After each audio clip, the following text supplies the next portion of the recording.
నాగర్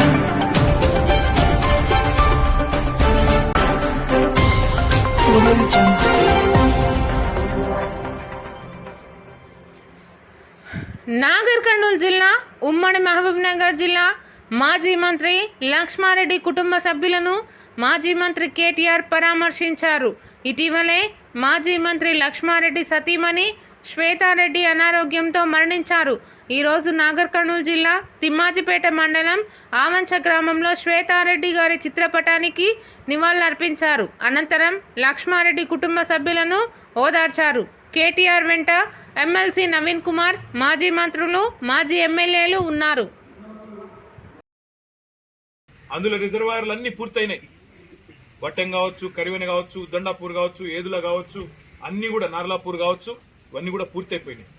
పూర్తి కావడమే కాకుండా కేసీఆర్ గారు ముఖ్యమంత్రిగా ఉన్నప్పుడే అందులో కొల్లాపూర్లోనే మరి నార్లాపూర్ దగ్గర అనుకుంటా ఒక పంపు కూడా ఆన్ చేసి ఆనాడు నీళ్లు కూడా వదలడం జరిగింది. ఇక మిగతాది ఇప్పుడు రేవంత్ రెడ్డి చేయాల్సిందల్లా ఏనుగెళ్ళింది తోక చిక్కింది అన్నట్టు అన్న 95% పని అయిపోయింది. ఇంకో 5-10% పని మిగిలింది. కేవలం ఆ కాలువల కోసం ఏదైతే భూసేకరణ చేయాలో ఆ పని చేయాలి. ఇప్పుడే వెంకటేశ్వర రెడ్డి గారు చెప్తా ఉండే నాకు, అన్న మన ప్రభుత్వం ఉన్నప్పుడే ఆ టెండర్ కూడా పిలిచినాము, ఈ దుర్మార్గులు వచ్చి అది కూడా రద్దు చేసినారు అని అన్న చెప్తా ఉండే. మరి జనార్దన్ రెడ్డి గారు అన్న మొత్తం ఈ ప్రాంతం అక్కడ కొల్లాపూర్ నుంచి మొదలు పెడితే మనకి ఇక్కడ షాద్ నగర్ అవతల జడ్చర్ల దాకా ఉదండపూర్ దాకా బ్రహ్మాండంగా అన్ని పనులు కూడా పూర్తి చేస్తున్నాం. వీళ్ళు చేయాల్సింది కేవలం 5-10% పని మాత్రమే మిగిలింది. చేసేస్తే నీళ్లు వచ్చేస్తాయనే ఒక ఆశతో జనార్దన్ రెడ్డి గారు చెప్తా ఉన్నారు. సంఘటన స్థలంలోనే దుర్ఘటన జరిగింది, పెద్ద యాక్సిడెంట్ జరిగింది. మేము డిమాండ్ చేసిన ప్రధాన ప్రతిపక్షంగా ఏ ఏజెన్సీ అయితే అక్కడ పనిచేస్తున్నదో మెగా ఇంజనీరింగ్, దాన్ని బ్లాక్ లిస్ట్ చేయండి, వెంటనే ఎంక్వైరీ కాల్ఫర్ చేయండి, ఆ సంస్థను బ్లాక్ లిస్ట్ లో పెట్టండి. రాష్ట్రంలో ఒక్క వర్క్ కూడా ఇవ్వద్దు. ఎట్లా ఇస్తారు అంత పెద్ద యాక్సిడెంట్ అయినాక?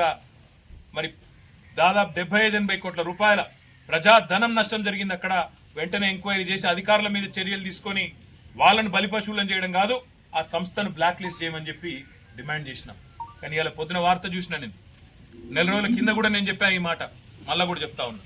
నెల రోజుల కిందనే వార్తలు వచ్చినాయి, కొడంగల్ లిఫ్ట్ ఇరిగేషన్ కూడా మెగా ఇంజనీరింగ్కే కట్టబెడతారు, వాళ్ళకే ఇస్తారు అని. మరి ఈరోజే పొద్దున వార్త వచ్చింది, కొడంగల్ లిఫ్ట్ ఇరిగేషన్ ప్రాజెక్టును దొంగలు కలిసి ఊర్లు పంచుకున్నట్టు 4350 కోట్ల రూపాయల ప్రాజెక్టు ముఖ్యమంత్రి సొంత నియోజకవర్గం. ఒక సంస్థ తన తప్పిదం వల్ల 75-80 కోట్ల రూపాయలు నష్టం జరిగే పని చేస్తే ఆ సంస్థను బ్లాక్ లిస్ట్ చేయాల్సింది పోయి ఈరోజు ఆ సంస్థకు తన సొంత కాన్స్టిట్యున్సీలోని పనిని సగం అప్పచెప్పిండు. ఇంకొక సగమేమో పొంగులేటి శ్రీనివాసరెడ్డి రాష్ట్రంలో మంత్రి, ఆయన సంస్థ రాఘవ కన్స్ట్రక్షన్ కు సగం. మరి ఇన్ని రోజులు రేవంత్ రెడ్డి గారు చెప్పిన మాటలు ఇదే, మెగా ఇంజనీరింగ్ గురించి, వీళ్ళ గురించి, కాంట్రాక్టర్ల గురించి చెప్పిన మాటలు, మరి అవన్నీ కూడా కల్లిబొల్లి మాటలు అన్న మాట ఇప్పటికన్నా ప్రజలకు అర్థమై ఉంటుందని నేను అనుకుంటా ఉన్నాను. ఇన్ని రోజులు నోటికొచ్చినట్టు ఆంధ్ర కాంట్రాక్టర్లని, ఆంధ్ర వాళ్ళకి వర్కులు ఇస్తున్నాడు కేసీఆర్ అని ఇన్ని రోజులు చిల్లర మాటలు ఏదైతే మాట్లాడినావో రేవంత్ రెడ్డి, చెంపలేసుకొని క్షమాపణ చెప్పాల ప్రజలకి.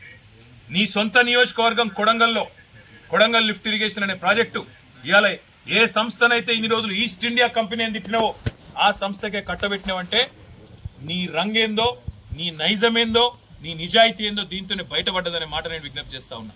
ఒకవైపేమో కొడంగల్ లిఫ్ట్ ఇరిగేషన్ ప్రాజెక్టుకేమో 4350 కోట్లు, దాన్నేమో కేకు కోసినట్టు రాఘవ కన్స్ట్రక్షన్ సగం, ఏ